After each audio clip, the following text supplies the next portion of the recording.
Magandang araw mga kaibigan.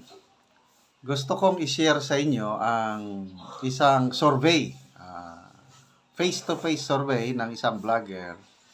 Tinanong niya ang mga residente sa Luzon, ano ang masasabi nila sa nangyari, yung kinidnap, illegal, ngayon aresto si PRRD at dinala sa Netherlands. So ito, isang senior citizen. Pakinggan natin ang kanyang opinion. Ano pong opinion nyo sa pagkaka-aresto kay former President Duterte? Utang ina yan, BBM. Bumaba na siya sa pwesto. Oho. Huwag niya hintayin magkaroon ng People Power 3. Dahil nako, Diyos ko, hindi siya maapektuhan kami mga taong bayan na apektado pag nangyari niyan. Kaya dapat utang ina niya, bumaba na siya para wala lang gulo. Dahil siya, anytime mapera siya eh. Anytime kahit saan niya gusto pumunta, makakapunta sila ng pamilya niya. Paano kami mahihirap? Paano kami mahihirap? Hanggang dito na lang kami, mamamatay na lang kami dito? Dahil sa kagagawa niya? Hindi ba niya naisip? Ang laki na naitulong ni Duterte sa bansang Pilipinas. Ano naitulong niya? Yung pagiging adik niya? Dapat dyan bumaba na siya sa pwesto kung ayaw niyang kung ayaw niya masira ang mamamayang Pilipino. Siya lang ang nagpapasirap dito sa bansang Pilipinas. Dapat siyang bumaba na siya dito. Hindi siya naawa sa matanda. Matanda na. 80 years, mag-80 years old na po. Oo. Ika na ang maglakad. Ang tatay niya, kung hindi dahil kay, wala siya utang na loob, utang ina niya. Kung hindi dahil kay Duterte, malilibing ba tatay niya?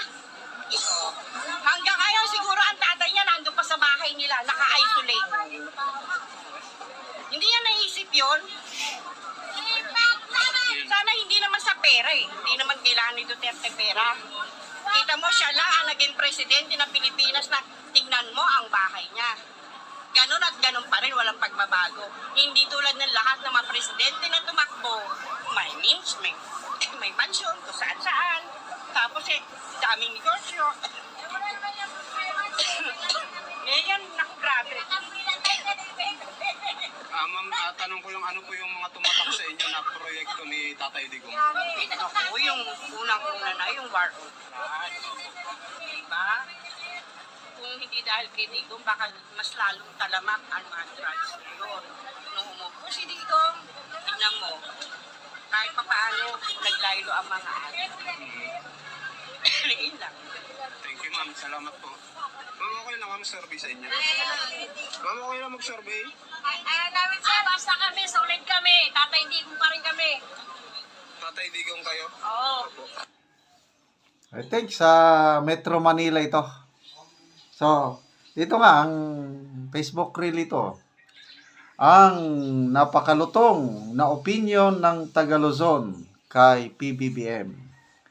Basta ordinaryong Pilipino, alam na alam ang nangyayari sa bansang Pilipinas.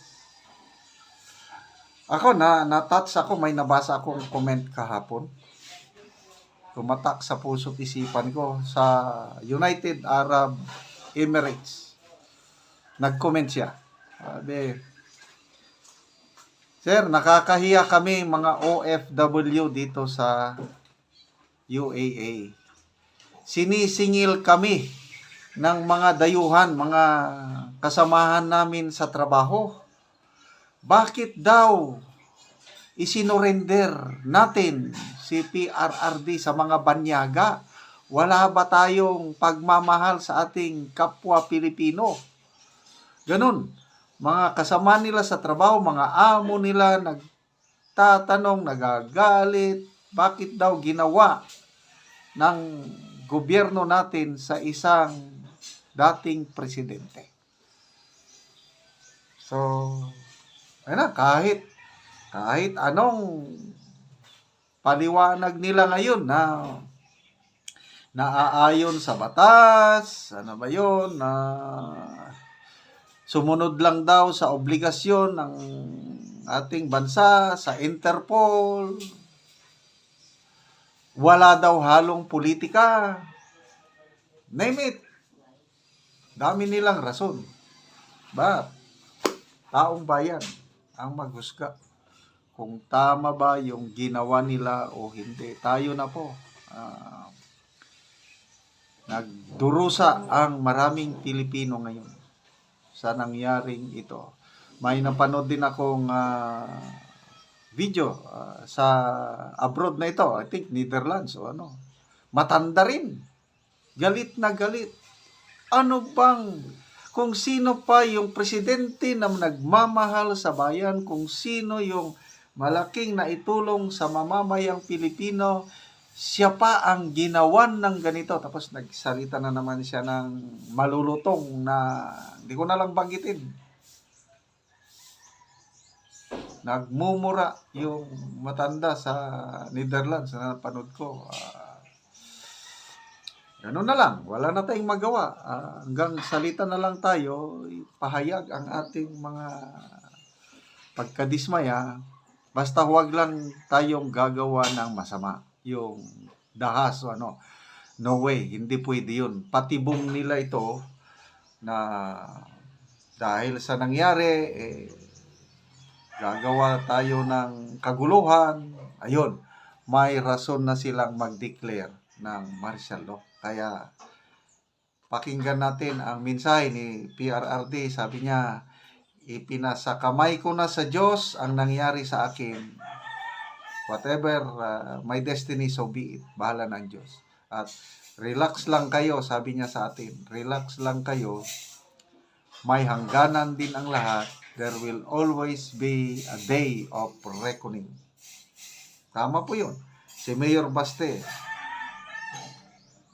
mariin yung kanyang panawagan na wag tayong mag-people power. Hindi yan ang solusyon, people power. Hintayin natin ang eleksyon. Malapit na ang eleksyon. Yun. Straight PDP, laban po tayo. Yan na po. Yan ang tunay na people power, yung eleksyon. Para maramdaman nila yung hinagpis ng taong bayan na nasaktan ng todo sa nangyari sa ating minamahal na Presidente Tatay Digong. Kaya mga kaibigan, salamat sa inyong pagsubaybay sa ating channel. Nakakatulong kayo ng malaki sa tribong Talaandig sa Bukidnon. Dahil ang sweldo natin sa channel na ito is pantulong ito sa tribo. Sa ngayon, namimigay tayo ng yero at pako para maayos, ma-repair ang sira-sirang bahay ng mga Talandig. Panoorin nyo ang video na ito. Mauna ni ang yero nga istak sa among balay nga ihatag namo. Duha ni ka pamilya tag na pulo. So mauna ni sila ang nagkuha sa among balay og yero. Diyan na sa. Wala ini nga diyan. Karon mauna po ni ang ikaduha. Kay duha man karon ka tao ang magkuha og yero.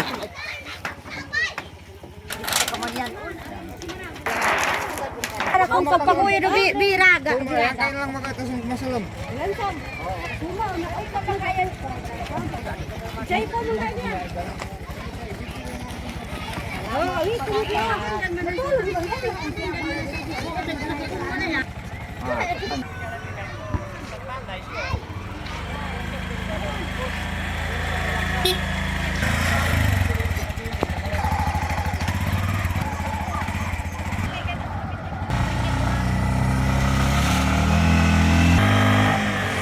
Karon mauna ni ang mahatag nga yero.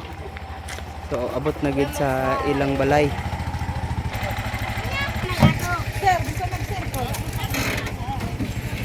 Mauna ni gisandig na ang yero ni ante. Ug karon mauna ni ang balay ni ante nga kadtong natagaan na mo og yero. Ngit-ngit na apan makita gyapon ang mga bulsot sa ilang balay. Nga mura na gid og mga bituon. O makita na gyud nga mga kuan na gyud mo ni ang natagaan na mo og yero. So mapamutan-on ako si auntie og si tatay. Auntie, unsa ang imong maistorya? Tatay, abay mo tatay. Unsa ang inyong maistorya bahin sa gihatag sa inyo nga plain sin, pako lansang. Salamat sa Ginoo. Salamat sa Ginoo. Padayon ng Nga naghatag sa Oo. kayo nga panalamat namin. dako kaayo. Salamat. Oo, dako kayong salamat sa nagatag og gero nga nag-sponsor ani. Nga natabangan mo nga ang inyong balay tulo na gyud. Dako gyud nga panalamat namo. Oo. Tabangan kami. Oo, natabangan mo labi na nga di gyud mo maka palit og gero kung wala mo natabangan kay wala man gyud may pagpaningkamot kay mga tigulang na mo. Wala na. Oo, so salamat sad. Salamat. Oo, sige salamat ante, tatay, salamat.